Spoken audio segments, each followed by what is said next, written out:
Hi guys, my name is Sarah. You're welcome back to the part 2 video of the Milkmaid dress. If you are yet to watch the first video, you can check my channel for it, or you click on the tag that will be displaying on the right corner of this video. That will take you directly to the video. So guys, if you are yet to subscribe to my channel, click on subscribe button. Please help my channel to grow. And to my returning subscribers, thank you so much. I really appreciate. So let's get started.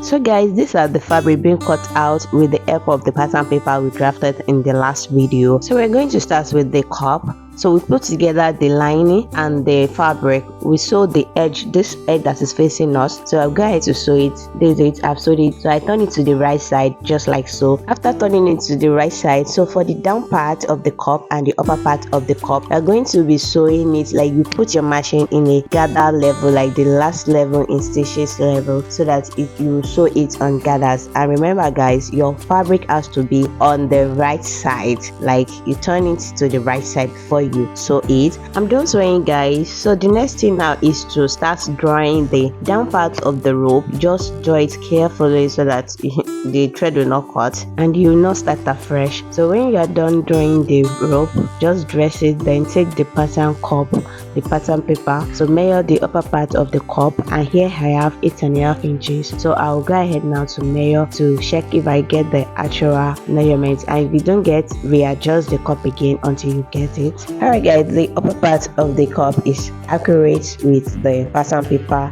So now I'll go ahead to draw the thread for the underbust cup. For the down part of the cup, you continue drawing the thread until it formed the plate you wanted. You can see me drawing from the middle part. When I was sewing, the thread cut, so I now formed another thread. That's why I'm drawing from the middle and at the end of the cup. The next thing now is to proceed to the second cup by drawing the down part of the thread of the upper part. Picking the down part of the thread makes it easier for me to draw anyways. It's my preference. As I've said before, when you're done drawing the thread, you measure to confirm if the measurement you have is accurate with the pattern paper we are working with. So the next thing, you proceed to the down part of the cup and draw the thread and also dress the plate well to your own satisfaction. And alright guys, we are done with the second cup. So this is the two cup. This is what they look like, so neat, and also the back. The next thing I'll be doing now is piping the cups. So I'll place the fabric this way, the right side facing the wrong side of the cup, then the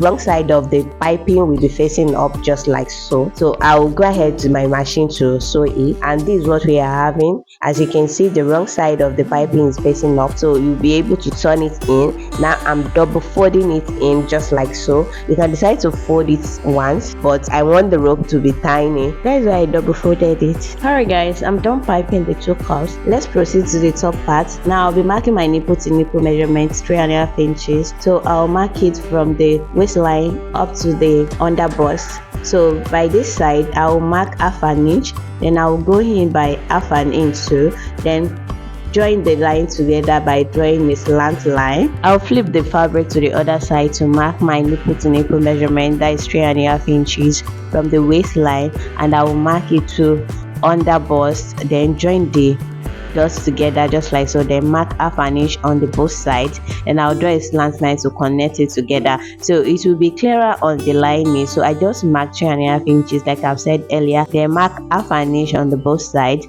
You connect it by drawing a slant line, then leave 1/2 inch interval between your underbust. I'm done with this side, then I'll flip the other side of the lining. So repeat the same process that I've done earlier. So just watch closely so that you understand what I'm trying to demonstrate. So just mark 1/2 inch like so, then you connect the line together by drawing a slant line, then leave 1/2 inch interval between your underbust. Alright guys, I'm done sewing the dart on the fabric and also on the lining. So what I'll do next, I'll put the lining aside, then the next thing we will go ahead to join the cups. So the fabric, by placing the cup like 1/2 inch away from the center, do you understand? You have the center, then just measure 1/2 inch or not up to 1/2 inch away from the center. This will prevent the bulge from from showing. Then I go ahead to sew the cups to the fabric. Go ahead to the other cups by joining it. Then this particular cup will overlap, like you place it on top of the existing cup, then you sew it to the end, just like so. Alright guys, I'm done attaching the two cups. This is the front pattern and this is what we are having. So let's cross to the back. So this is the back. We need to cover it up with lining. You can decide to leave yours just like that, but I want mine to be covered and neat. So I'll just start from the middle. You start sewing from the middle to the end, then the other side too, from the middle to the other end. So guys, this is what you're having and this is the back. Like I said earlier, it's based on your preference. You can tell them to use lining, especially if you use matching cup lining. Like the material you use for the cup lining is matched, so you can decide not to use lining for your own. So it's not a must, so I just decided to use lining, like I've said earlier. So let's cross to the back part. For the back side, I'm going to be placing the lining on the right side of the fabric, then I will sew it in half an inch to the armhole side that I will leave open. Alright guys, I'm done sewing it to the armhole side that I left open. So what I'm doing now is to bring out the right side, like turning it out to the right side. So this is the zipper side facing each other. So the next thing is to turn the fabric to the wrong side, that is the lining side. Mark your zipper allowance. I'll be marking 1 inch now, since half an inch has been used for inner seam. So I'll just mark my nipple to nipple measurement 3.5 inches in order to mark my dart. I'll be marking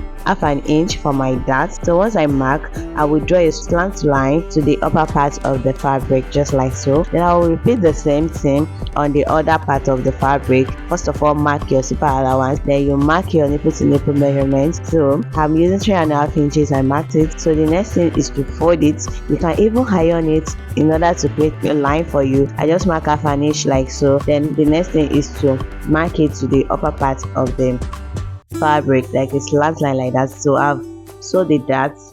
This is what we are having. So this is the zipper side facing each other, and for this method that I did, you can decide to sew your darts on the fabric separate and also on the lining separate, so that you will not have your dart showing out like this. But this is how I preferred it. There's no much time. Alright guys, I'll continue marking 1 inch for the zipper allowance, and as I'm marking it, I'll be joining the lines together up to the upper part of the back top. So now I'm done with the zipper allowance. I'll cross to my machine to sew the zipper allowance, and here it is. I'm done sewing it. I'll remove all the pins in order to open up the back fabric. So I'm done opening it up, then I place the front fabric on top of it. So it's time to input our body measurement. My round waist divided by 4 is 7.5 inches, and I make a mark. Then I'll go ahead to the underbust. You're going to place your tape roll on the middle part of the underbust, like the area that comes up. You can turn your fabric to know the middle part, but it's easier and obvious from outside here. Pick one guys, don't start where your cup is starting because the cup is overlapping. Just use the middle part. I'll go ahead to mark half an inch for my underbust measurement divided by 4, so that is 7.5 inches. I will join the lines together just like so. So I'll go to the other part here and mark 7.5 inches for my round waist divided by 4. The next is my underbust, so I'll mark 7.5 inches for my underbust measurement. So I've joined the line together. I'll go ahead to mark my bust measurement, that's my bust divided by 4. So but first, before you mark it on the top, you have to tie the rope first so that you get the actual measurement, so you'll be able to know the middle point. After that, connect the lines together and repeat the same process on the other side of the top. Then you connect it just like so. Then I'll cross to my machine to sew it. Alright guys, for the sleeve width, I'm using 36 inches and the length 12.5 inches. I will fold and sew it off camera. So for the upper part, I folded it in with 1.5 inches, then the down part 1 inch, because I'm going to be using tiny elastic for the down part. Then for the upper part, big elastic. So guys, I'll place my tape roll to mark 1.5 inches for sewing allowance. Then I'll place the pattern paper to mark my armhole. After marking my armhole, I'll connect the points together, the armhole point and the sewing allowance. So I'll draw a slant line across by joining them together. So the next thing is to take my scissors and cut it out like the excess fabric. So this now forms the armhole. I'm done cutting the armhole out. So the next thing now is to make my sewing allowance visible. So I'm marking 1.5 inches so that I'll be able to sew it straight. After sewing the seam allowance, let's proceed to the elastic part. You measure your bust. So mine is 7 inches. So I folded the elastic into two like this, so that I will get this other elastic for the other after shoulder. So for your arm, so measure your round arm, like where you want the sleeve to reach, measure it round. Unlike the corset that you just measure the half part of it, so you fold the elastic into two to cut the other arm. And for the elastic, you don't need to add sewing allowance to it or you reduce the size. You don't need to do that. The next thing now is to attach the elastic into the safety pin. So we will now pass it through the elastic channel that we created. When getting to the end like this, just sew it down or you use your safety pin to hold it down so that the elastic will not go inside the channel. So then you gather it out to pass the elastic out through the other side you created. So when you get to the end here, you put together the elastic, then you sew it. So this is what we are having. So for the down part, I'll follow the same process.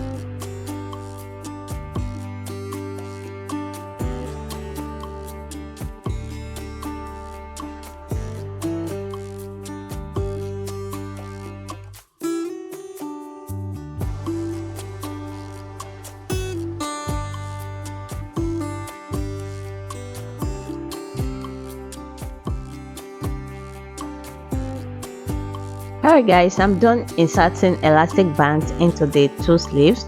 The next thing now is to attach the sleeve to the top. Turn your top to the right side and make sure your sleeve too is on the right side. So the middle part of the arm, will place them together, then you sew it just like that for the both sleeves. So this is what we are having. I'm done sewing it. We are done with the top part, so I'll set it aside, then we proceed with the skirt part. Alright guys, for the skirt part, I have the full video on how to cut 180-degree flare skirt. If you are yet to watch it, just click on the tag that will be displaying on the right corner of your video. It will take you directly to the video. So let's cross to the part that I will be cutting the slit of the skirt. So the first thing I do now is I notch the middle part of the skirt. From the middle part of the skirt, I'll place my tape rule to measure where I want the slit to be. I mark 5 inches at first, then I later change my mind to use 6 inches. And by seeing the video of the outcome of the dress, you can decide where you want your slit to be. You can leave it at 5 inches, but I just want it at 6 inches. Alright guys, from the part you mark for your slit, so fold it into 2. When you are done folding it into 2,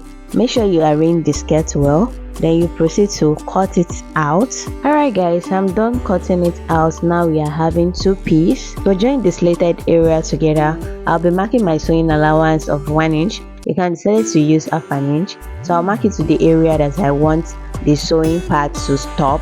So I'm stopping at 15.5 inches. That is above my nail. So I'll cross to the machine now to sew the area that I've marked. So guys, this is what we are having after sewing it together. So we have the down part still open. We'll be folding that one in later on. Now that we are done with the skirt part, we will be joining it together with the top. So the right side of the top and the skirt will be facing each other just like so. The center part of the skirt will be facing the center part of the top. Alright guys, the next thing I'll be doing now is to pin the skirt and the blouse waist together so that it will be easier for me when I'm sewing it. I'll be pinning it all around to the zipper allowance side. So for the zipper allowance side, you can see for the skirt part, I'm having about 2 inches extra, but I'll be cutting it out off camera. This is what we are having after sewing the waistline together. Alright guys, for the zipper, I'll be using invisible zipper. So the first thing I'll do now is to measure where I want my zip to stop. So I just mark 16 inches, then I'll place the tape rule on the waistline to confirm my hip line. So that is 8 inches. So guys, after marking where I want my zipper to stop,